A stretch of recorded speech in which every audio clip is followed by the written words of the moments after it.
Welcome to We Build Great Apartment Communities, the only show dedicated to the process and strategies for transforming apartment buildings to thriving communities. I am your host, John Brackett, and welcome to the show. All right, welcome to We Build Great Apartment Communities, another amazing show. I have here a great guest, someone that I'm very excited about, has a great story, a great background. And of course, you know, we invite people onto the show that we feel resonate with our purpose of building out great apartment communities and improving how people live. I believe Peter Knobloch is a great example of that, has a very unique background, and we're going to get into that and share. But before I introduce Peter, I'm going to share with you his background. First of all, Peter, how are you, man? Great. Thanks for having me on your show. I appreciate it. Oh, you're very welcome. We're really excited to have you. So let me share with our audience your background. So you have a very unique background in that your father started off in the real estate business as a part-time agent, and he owned a couple properties, started off with a 5-unit property in San Diego, Yes. and then started buying real estate from New York to Cape Cod. And of course, you then transitioned as you got more seasoned and more experience and started working for a small investment firm that catered to high net worth individuals. Mm-hmm. And, through that process, you started learning how to find, underwrite, negotiate, purchase, and acquire debt financing, and then also create private placement memorandums for multifamily apartment buildings. So I thought that was very relevant to what we're discussing today. And then lastly, within that 12-year period, it sounds like your firm acquired roughly about 350 units with a gross purchase value of about $14 million, and you raised during that period about $3.5 million in equity. Mm-hmm. Since then, you've transitioned into working as a senior financial analyst, with an investment company that looks like it has built out, acquired, and managed various asset classes from office, hotel, restaurant, even sporting clubs, mm-hmm. for an asset value of over roughly about half or close to $500 million. So Peter, welcome to the show. Really appreciate having you here. So I have a lot of questions. I'm fascinated about the background, love the background. But one of the things that was really intriguing to me when we first started talking was your dad's background in the service, right? In the military. So can you talk a little bit about that, and then how that has given you, how that has helped you transition into this business? What skill set did you pull from, your dad's background and of course his training with you, and how has that mapped over to real estate? So if you can start with a background about your dad and his experiences and yours in that era, that would be great. You bet. No, thank you. No, our family's originally from the New England area. I was born in Maine while my dad was up there doing work for through the Navy. He was a naval pilot, and both my parents are from New York. He graduated from university, and in June and in August he got his draft letter. And so because he had graduated from college, he immediately decided, I'm going to pick and choose where I want to go. So he went down to New York City, and he went through the various branches, and he picked Navy. Went in, and shortly after being inducted into it, he took a test, and they drafted him into Naval Intelligence, sent him down to Florida for advanced training, and then up to Maine with a squadron where they went and hunted and tracked Russian subs in the North Atlantic during the Cold War period. And he was there for about three years, and then transferred down to Pensacola, Florida, and then Louisiana for advanced training, and then out to San Diego to a squadron, and that's what brought us out here. My dad's parents started buying real estate in New York City, and then up into Connecticut, and then Massachusetts and Cape Cod. And when my dad came out to San Diego, he was in the Navy full time, and then he started transitioning out. He served 2 tours in Vietnam, again, hunting Russian subs in Vietnam along the coast there. And then he wanted to go into the reserves, and he was kind of in between. He wanted to become a commercial airline pilot.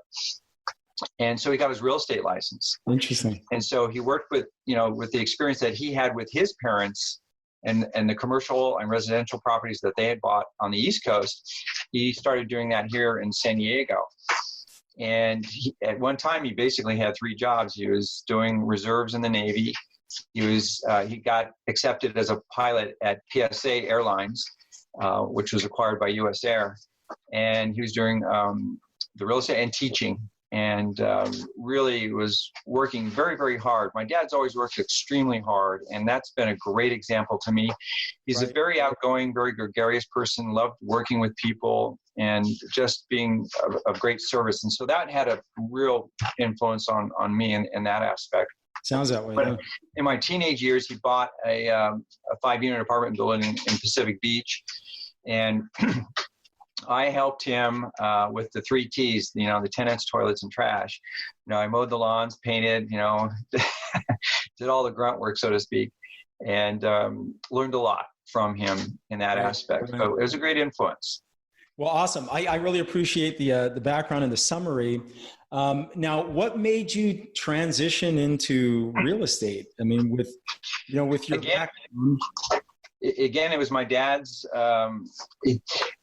I studied wealth and have been studying it. And of course, real estate is one of the great leverage industries that you can get in. And if you work hard and keep your nose down and are honest, you can do extremely well. Plus, I saw my dad and I saw my grandparents. So again, I was exposed to it. And so it's something that I wanted to pursue as well. At one time, I had my real estate license, but I really didn't do anything for it. I really got it for the knowledge and the background. And when I graduated from college, I was offered a job in this small investment firm, and one of the principal founders had a background in real estate, and he decided to put together real estate syndication arm, if you will, because they had a pool of very high net worth individuals. And I was, timing wise, asked by him to help head that up with him at a very, very young age, Sure. my early 20s. And thankfully, a year or 2 years before that, a good friend of mine and I started up a great import business where we imported gray market cars. And he put up the money, and I bought a compact portable computer, Lotus 123, and Microsoft Word. And it was the first time that I was exposed to spreadsheets. Yeah, that's funny. Yeah, and so when I got to the job at the investment firm, I had an exposure to it, and I just dove in, putting together spreadsheets and started doing the underwriting, if you will, the investment analysis. Right. And I basically did everything from the cradle to the grave. I went out and worked with the brokers, looked for properties, put an investment criteria together, did an analysis, cost per door, per square foot, cap rate, all those things, and then put an offer, worked on the offer letter, did the acquisition, worked with the banks, getting the debt financing. I worked with the local attorneys here in San Diego to do the private placement memorandums, the Reg D offerings. And we fully funded all of the properties that we did. And it was a lot of fun and really learned a lot. So what was the biggest lesson learned? I mean, let me kind of walk our audience through this, okay? Because what I really try to do is bring our audience through this conversation or invite them into the conversation. So maybe let's start when you were first starting out, right? Mm-hmm. Looking for opportunities and underwriting them, doing the analysis, right? And then at some point you would have to finance them. So debt and equity financing. What was the biggest lesson learned during that period versus how you're approaching your opportunities today? That's a great question. And to be honest, nothing has changed. Okay. And I'll tell you why. Please. The secret, it's not a secret. So I hate using that word, so I apologize. I don't know. When people find it out, they go, oh, wow, nice secret. But you make your money going into the deal. Okay. So what we did is we targeted B, C class properties, ones that were undermanaged. The rents were under market. They needed, some cosmetic on the exterior and a little bit of the interior, upgrade the curb appeal. We go in and make an offer. And then within 90 days, we had a small crew that would come in and they'd paint and they'd do, upgrade the landscaping, and do all those things that we could to force appreciation, if you will. Sure. And then we call the bank and say, hey, we'd like to refinance. Could you come out and reassess the value? And they'd come out and they'd look at it and go, wow, this looks great. And then the value would go up, and then we get a loan, 80%, 70, 80% loan. And we were able to essentially, pull out a lot of that money that we used acquiring the property and use it for other purposes. And it worked extremely well. And the lesson is to be patient and not make decisions with your emotions. You've got to see things as they really are. Sure. Otherwise, you're going to get caught up and you're going to. It's an expensive lesson to learn if you make the wrong decision. Yeah, I call them expensive seminars, and I've had a couple $1 million seminars, unfortunately, but I've learned a ton from them, and I've been able to convert that into opportunity, right? And so I am grateful for those lessons. So for based on what you described, right now we're in an environment that's very unique, right? COVID-19 has changed the way business has been done or is being done, and will likely change the way business is done forever. And it really doesn't matter the industry, but I think real estate, this has created some very unique opportunities. One, which we embraced, which was operating remotely, right? Fortunately, we've embraced that concept about 2 years ago. So when this happened, it was really an advantage for us. How has COVID-19 changed how you're approaching your business? I haven't changed it so much because, being in San Diego, I was looking for properties outside of California. So in terms of distance, it really didn't matter to me so much. What has changed is the temperament of equity investors and the banks in terms of lending. And as you can imagine, banks have gotten a little bit more cautious with their investments, given the instability, if you will, the economic environment. So in that sense, it has changed, but the basic principles of acquiring real estate property for investment, the fundamentals has never changed. And frankly, in my opinion, will never change, because you're looking at an asset class as an investment, and it has certain characteristics, and those characteristics are going to drive your decisions involving, location. Are you buying for long-term hold and cash flow, which I am, and where you look for opportunities to go in and create some value-added opportunities in terms of, being undermanaged, under rents, and so on and so forth. So those things won't necessarily change per se, but the other things are certainly going to make a contribution to, how you approach it. And so let me ask you a couple of questions then about that, about banks, right? Because I agree. Anytime there's the perception of greater risk in an environment or in a market, banks are going to start making adjustments to how they underwrite. Okay, just like we do, just like you and I do, just like we all do.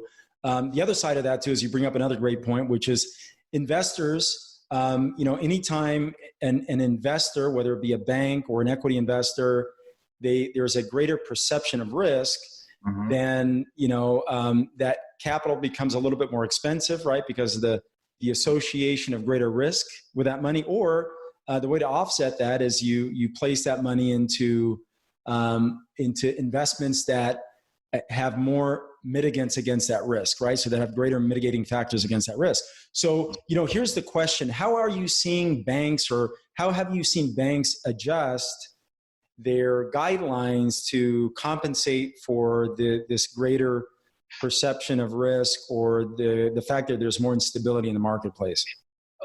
It's a great question. Generally speaking, mortgage rates are pretty stable, if not, dropping a little bit.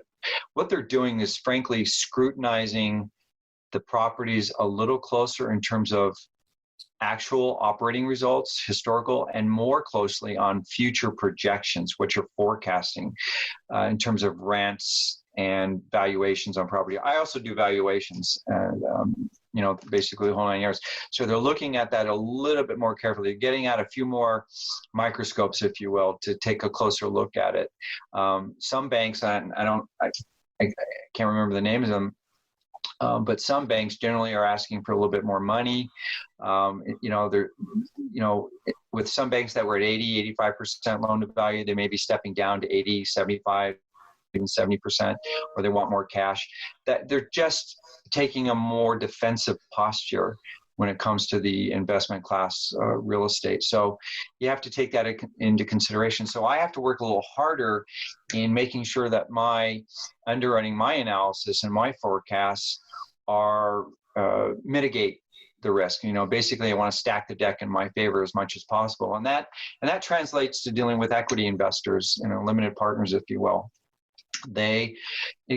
We're humans, and so there's a lot of emotional content, and I have to take that into consideration. So I do everything I can to describe and detail things as they are, and recognize the objective and inherent risks within each unique property, given the market, the economy, the job market, the whole demographics involving the property. And hopefully you get, I've always told my kids this, that if you create something of value, the money will show up. So just go out and do your best to create the value, and the money will show up. And so that's something I firmly believe in, and I've seen it so many times. So you stay the course, you focus on the fundamentals, and you want to get expert in the fundamentals. People, I can't tell you how many times I've run into people or had conversations with people that are looking for some secret sauce, or, some secret formula, or, this new trick or that. It has nothing to do with that. It's the fundamentals that are time proven, and you get expert in that. And then once you become expert in that, then you can, create other things and do other things, but the fundamentals really never change. So let's talk a little bit about the fundamentals. Okay. Give us a sense, Peter, maybe let's have a conversation about what those fundamentals look like that we should be paying very close attention to in this market, right? Because, here's the thing. I was talking to a good friend of mine yesterday, who's a commercial real estate appraiser. He used to work for CBRE. Then he went off on his own, and he's saying he's starting to get busy again, right? So it comes in waves. It slowed down. Now he's starting to get busy again. And I said, okay, well, what are you doing? Are you doing acquisitions? He goes, no, I think what's happening is banks are starting to reassess their collateral. They want to understand if the collateral is holding up as it should be, and if their loan to values are still holding true. Well, the reality is, if we keep moving out into the future with these issues, depending on a lot of different things, right? Government benefits, right?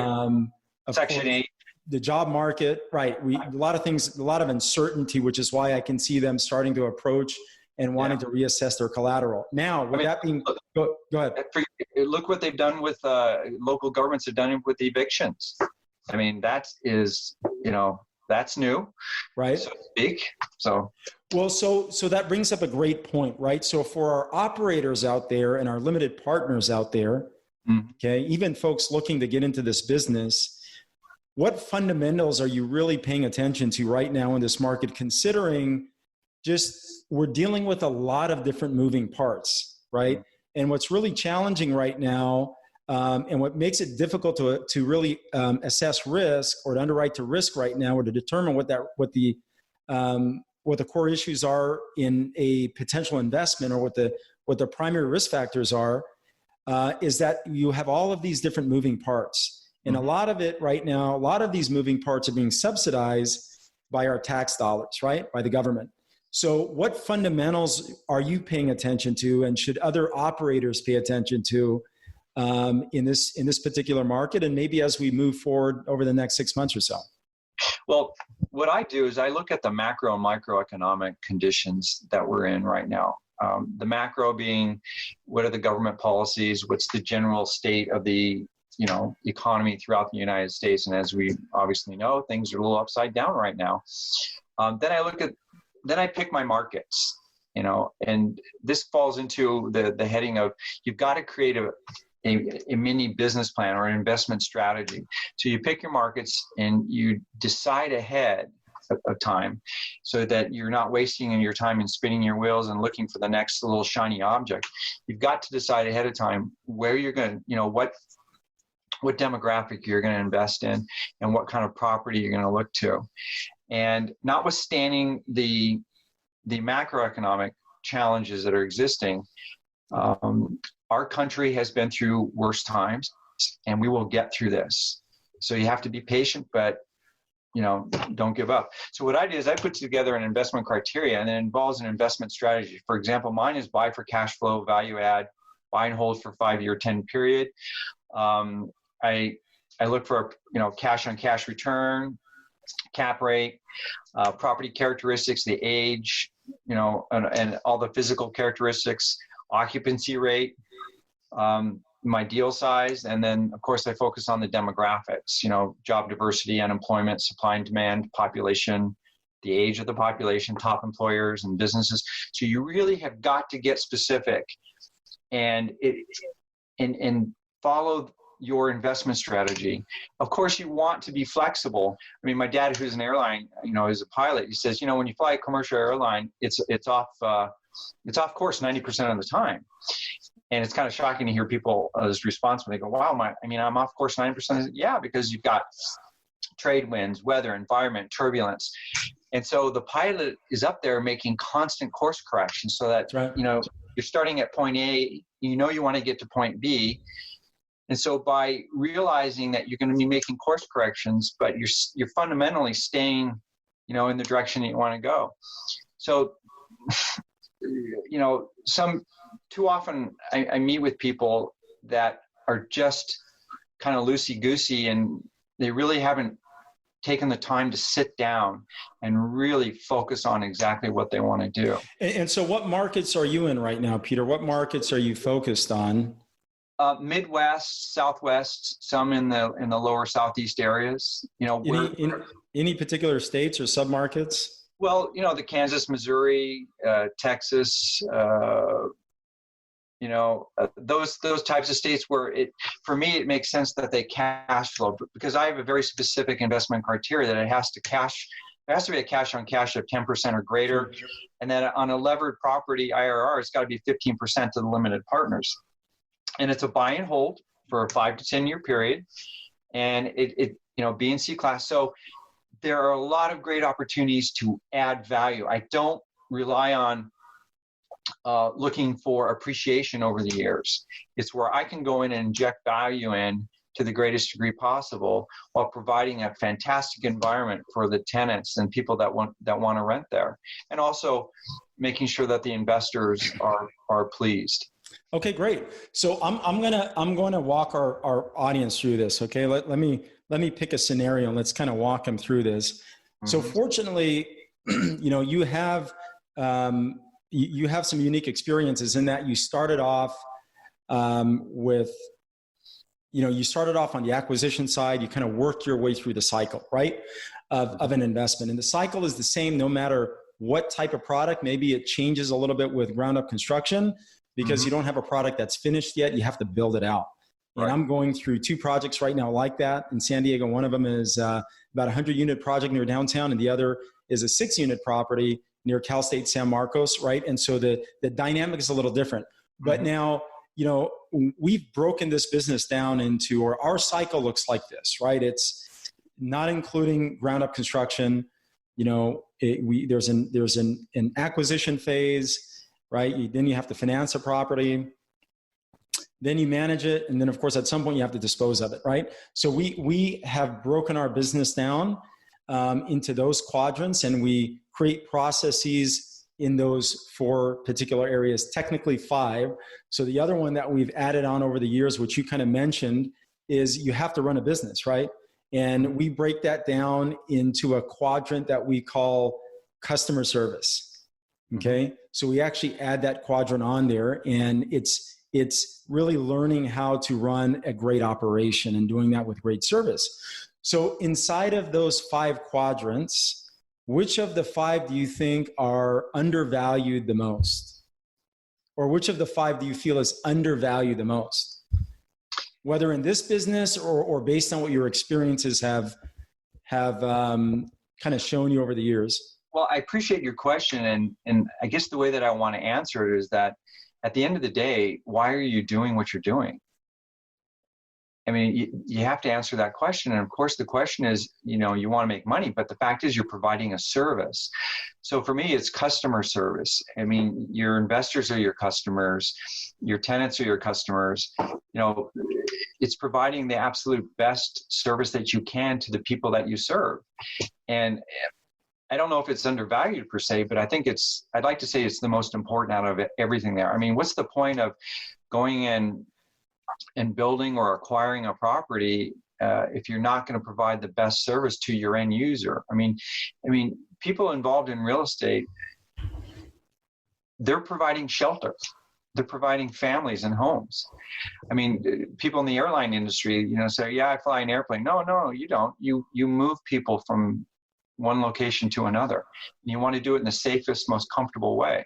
So that applies to real estate, and quite frankly, to any business. You're providing a service. And so that's something that you want to emphasize. Okay. And so this is why I asked the question that way, right? Because one of the things that I've learned, especially when you're looking for opportunity, real estate is very unique in that there are tons of problems to be solved in real estate. Mm-hmm. And I think what makes real estate so unique, and I've learned this over the years, is the better you get at solving problems, the higher your income will rise, right? Your income is going to rise in direct proportion to your ability to solve problems. Right. And, if you have the appetite to chase big problems, typically your income will rise in a couple of multiples of those problems, right? Or your ability, or you build the capacity to solve those problems. Well, one of the ways to identify that type of opportunity is to figure out what areas within that cycle are being undervalued, right? So if we're looking for a value add opportunity, okay, well, that can mean a couple of different things. It can mean that, okay, well, the real estate could be experiencing operational issues, right? When you dive into the operational issues, and I've seen a lot of different things. I've been in, actually, we ended up buying this deal. This was a 21 unit property where we put it in escrow, going through the due diligence process. Figured out that the manager, every staff member, including the maintenance person, they were all family. Oh, okay. So that's everybody problems. Yeah. So everybody was being overpaid, right? And not by a small degree, but a huge margin. Wow. That property also had a partnership. And, when we're underwriting, I said, hey, look, I hate to tell you this, but, I think, do you know where most of your money's going? and the guy said, you know what, now that I think about it, I really don't. Right. And so I showed him some inconsistencies. Anyways, through that conversation, we're able to come to terms on what I thought made a lot of sense for them, made a lot of sense for us.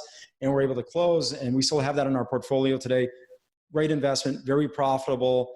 And of course, we manage that with a great team of staff. But, the point there being is understanding where to identify or how to spot opportunity, I think is a really, really big deal, right? A lot of people talk about underwriting and metrics and all these things, but if you can't use your metrics to your advantage, or you don't know on how to spend your time, you end up chasing a lot of glitter for very little return, right? So can you talk about that a little bit? Maybe just where are you spending your time right now? How do you identify potential opportunities for our audience out there? What would be, some areas that they can either start looking into, or things that they can start considering to help identify undervalued opportunities, and, how and where to spend your time? Because that's the name of the game. You bet. And again, it has to do with the class of properties that they are going to look at. For example, just for those just to remind everyone out there, the Class A properties are those that are they're beautiful on the inside and out. They're painted, they're well maintained, the rents are at market, they have a great class of renters, and those are fantastic. But there's not a lot you really can do in there, go in and force appreciation. So you really have to consider looking for B and C class types of properties. And having said that, you've got to educate yourself. If you're going into a market, let's say Missouri, and you for whatever reason you like the area, you've really got to take the time to study and learn about the demographics and the environment, and get educated, because the more that you're educated, the more that you learn, you trigger your observational skills and your awareness such that when an opportunity comes, you can immediately recognize it. I mean, you see a building, it's 65, 70% occupied. You immediately go, okay, why is that? Normally around that area, they're 90% occupied. So you immediately think, under rents, poor management, the properties mismanaged, the paint's chipping, and the cracks are appearing. So you start going through this, and it almost becomes like an unconscious habit. And as you do it more, you get better at it, and that's why you've got to stick to it, and you've got to have a plan. It just you hit the nail on the head. Business is simply about solving problems. You see a need, fill a need, and when you practice that and you continue to practice that, you're just going to get better at it. I mean, I've been doing this involved in various, I've been a serial entrepreneur all my life, and I've been doing it for about 35, 40 years. And so my perspective, my reticular activating system, if you will, is going to be different from somebody in their just starting out or in the 30s. And, that just comes from experience. But you can shorten that learning curve by going out and seeking out mentors and other people that have done it, and doing as much reading as you can. One thing that I bring to the table that's different is that I have a very, very deep experience and expertise in numbers. And I can go into any project and just break it down and understand the metrics of it. But I also have an aesthetic appreciation for the property. So I can do both in the sense of looking for those opportunities. But the point being is you just got to continually practice and commit to, your investment strategy, whatever that is. Commit to the craft, I call it, right? All right, Peter. So what was your greatest investment opportunity, and what was a lesson learned from that, right? So in your years of experiences. Well, it's funny. In terms of a mistake. I wouldn't say mistake. I would just say the best deal that you ever did. Can you talk us through that really briefly, and maybe? It's kind of small, but it's a good lesson. And I don't mind talking about the mistake too. And I can. Well, we're gonna. That's gonna be the next question. Let's talk about the greatest deal and the lesson learned. Well, for me, I mean, I had a tremendous amount of enjoyment, with the apartments. But frankly, one of the most enjoyable was a condo flip that my wife and I did when we were in our young 30s. I was involved. I had a lot of connections in the banking industry because I worked in banking for a period of time, and the RIOs. Or what the banks would foreclose and take back properties. Anyways, long story short, I happened to connect with the bank, and they had a 3-bedroom condo in San Diego in a nice part of town.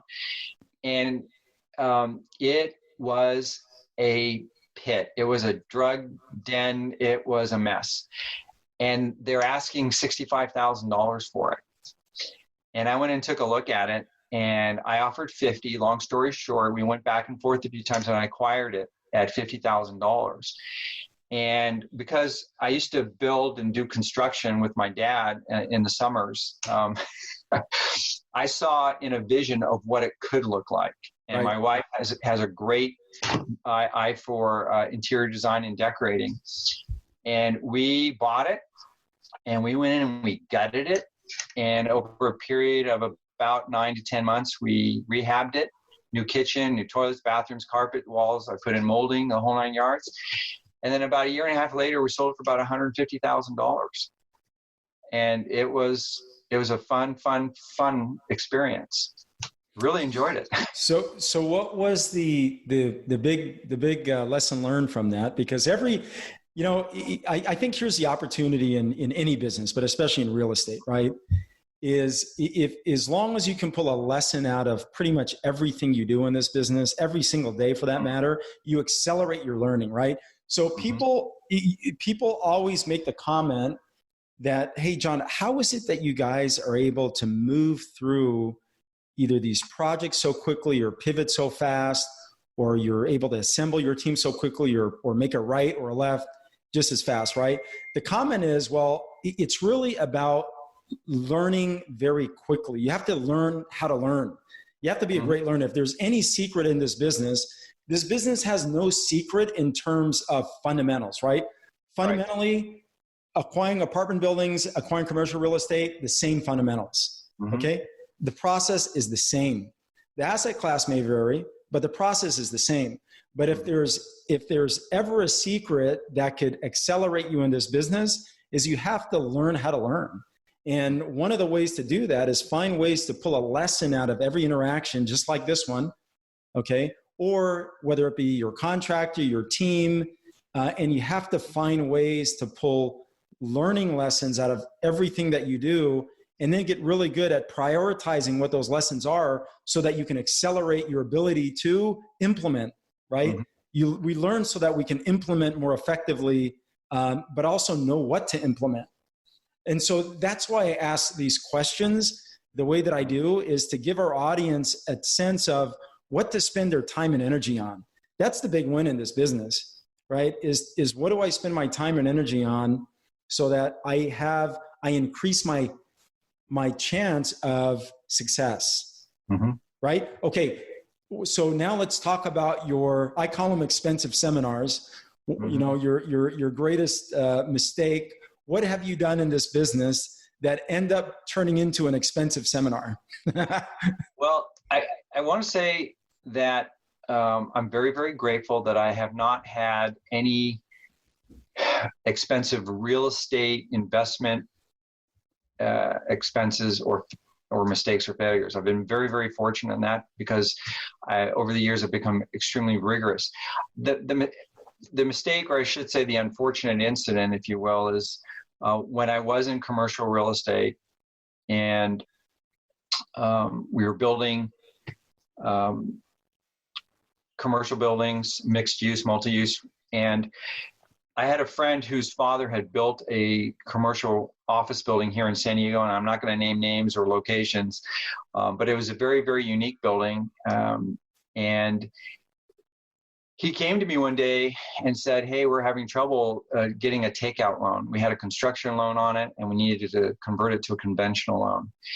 And I told him, I said, well, I've got some great connections in the banking industry, and let me see if I can help.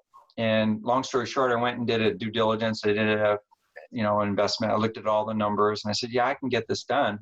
And I knew I could. And I said, for getting this loan done, I will, just charge you a small, quarter percent, fee to get it done. Well, I got it done, and they came to me, and I got it done in 30 days. And they came to me and said, we don't think that you deserve this money.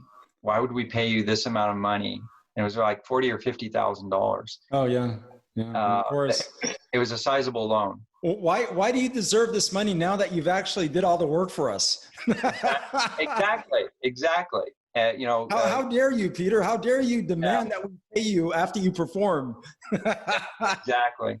And I was quite young. I was in my mid-30s, and I was kind of in shock, because he was a friend, and I basically pulled him out of the fire. And the takeaway there was that I'm more rigorous in my conversations with people, and I look to manage my expectations carefully with individuals, with whom I'm working with. Relationships is all about managing your expectations, for yourself and for the other person. Sure. If you can manage your expectations realistically and appropriately, and with courtesy, and with an attitude of win-win, and we can all win, then that goes a long way to helping smooth out the bumps and the turbulence that you're going to come across in any normal business, whether it's real estate or or any other business and pursuit that you're going to do. So that was the big takeaway for me. So now when I drop contracts, when I look at letters of intent and escrow documents, whatever, I'm very, very careful, and I scrutinize them very, very carefully. And if something doesn't seem right or doesn't fit right, I speak up, and I don't move forward until it's resolved. And I don't let things slide like, okay, yeah, we can take care of that afterwards, or not a big deal. No, I don't do that. I'm very, very firm and very, in this sense, I'm very rigid and inflexible when it comes to the finance and the value, the money side of things, because I've seen too many people get relaxed or overconfident or assume too much, and it comes back to bite them, and it's very, very expensive. So that's the big lesson there. Well, I really appreciate that. And that is a great lesson, right? Do not wait. Don't wait. In fact, this morning I shared a message with my team, and that was the heading: do not wait. Take action right away. The minute you start thinking about putting something off, it usually implies that you need to get it done right now. So just take that first step. So Yep. I really like that, because I can't tell you. So I've had a couple of very expensive seminars, right, thus far, but I've learned an enormous amount from them. One of them, it was my first $1 million seminar, right? Mm-hmm. I call it my $1 million mistake. And another one was a $2 million mistake. One was I missed out on a purchase opportunity because I was spending too much time in the weeds and not enough time on the big picture. The other one was we were scaling very quick, very fast. And I just hired the wrong person, had him oversee construction, and they just were not qualified. So essentially it was my fault, right? I set that person up to fail. I really did. And I have to take full responsibility for that. But those were such valuable learning lessons, because what I've learned from that has helped us expand the way that we have now, right? And so back then I really didn't have the capacity to manage the projects that I do today. And if I didn't go through that experience, I would not have learned how to do it. So fortunately, we were able to manage down those losses, but still very painful process getting through that. But we ended up turning that into a huge learning lesson. But the big takeaway to your point was don't wait. Do not wait, right? Don't wait. So I really appreciate that, Peter. Thank you so much for being on the show. You've been a tremendous guest, and really appreciate you sharing your insights, have been extraordinarily valuable. How do people get a hold of you, Peter? If they want to reach out and get a hold of you, what would be the best way for them to get a hold of you? Peter Knobloch. Yes, I have a company, Argo Capital Group, and I've got a website, argocapgroup.com. Again, ARGO CAP group.com, all lowercase.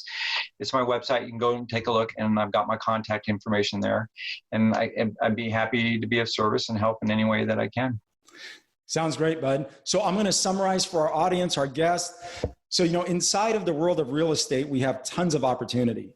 And I think to be able to identify and find opportunity, it really comes down to knowing how to spend your time and energy, and do that by mastering the fundamentals so that we can identify the best possible opportunities. If you don't know your fundamentals, to your point, Peter, very difficult to be able to know when you have a deal, right?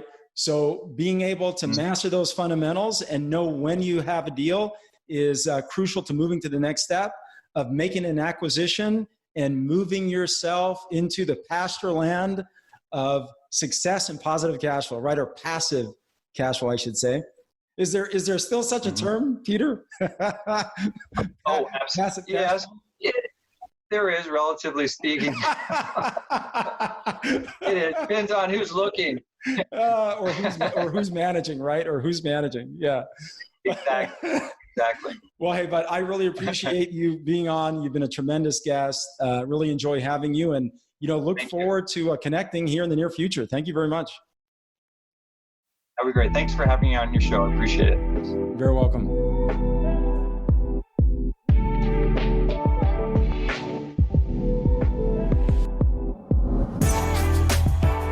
Clarity of purpose creates our greatest competitive advantage. When we transform apartment buildings to thriving communities, we improve how people live and create assets with high profit margins. Don't forget to subscribe, like, and share this up with a friend. I'm John Brackett, bringing you things you can implement right away.